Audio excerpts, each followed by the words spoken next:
The Vivo V11 Pro is here.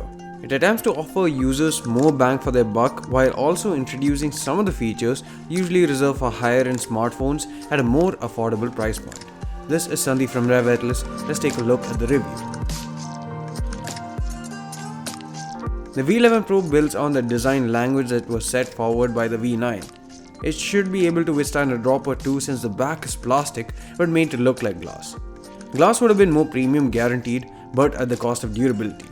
The V11 Pro feels good to hold as the back curves well and fits nicely in your palms. The size is pretty manageable too, and in fact it's easier to handle than a Poco F1 despite having a larger screen on it. This is owing to the sleek profile. We would like to have more premium materials on here, but at least the plastic doesn't degrade the build quality. The display is most definitely the highlight of the V11 Pro.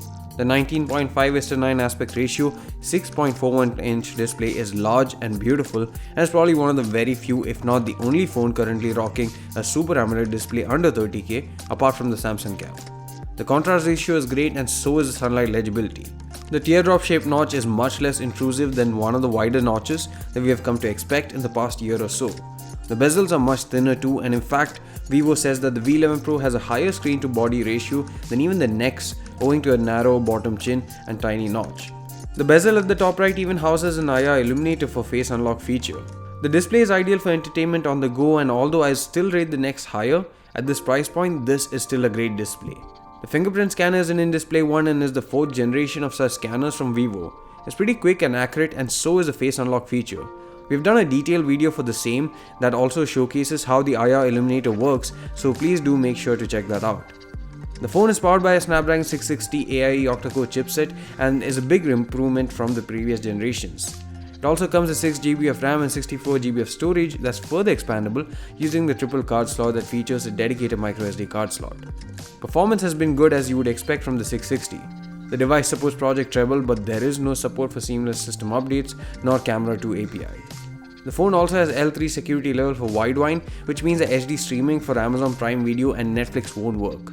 The phone has Android 8.1 Oreo along with FunTouch OS on top that performs pretty well and gives you a few features, but not everyone will really be a fan of the OS UI itself. The camera setup is pretty good on paper and packs in a 12MP dual pixel f1.8 sensor with 1.28 micron pixel size at the back and a 5MP depth sensor. At the front you get a 25MP f2 sensor, and the results are promising from the cameras, but we'll do a full in-depth analysis in our camera review. The battery capacity is 3400 mAh, but when you couple it with the Super AMOLED display and an efficient Snapdragon 660 chipset, you get some great results. We got upwards of 7 hours of screen on time every single day, and some days even touching 10 hours of screen on time when you keep the brightness low if you mostly spend time indoors. The phone charges over micro USB, and while I personally would have definitely loved a Type-C port, at least it doesn't come at the expense of fast charging.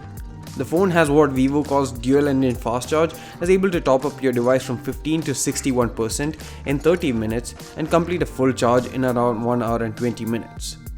Overall, the V11 Pro has a really good smartphone and offers several USPs for a smartphone under 30k rupees, such as the in-display fingerprint scanner, IR scanning, and most importantly the Super AMOLED display.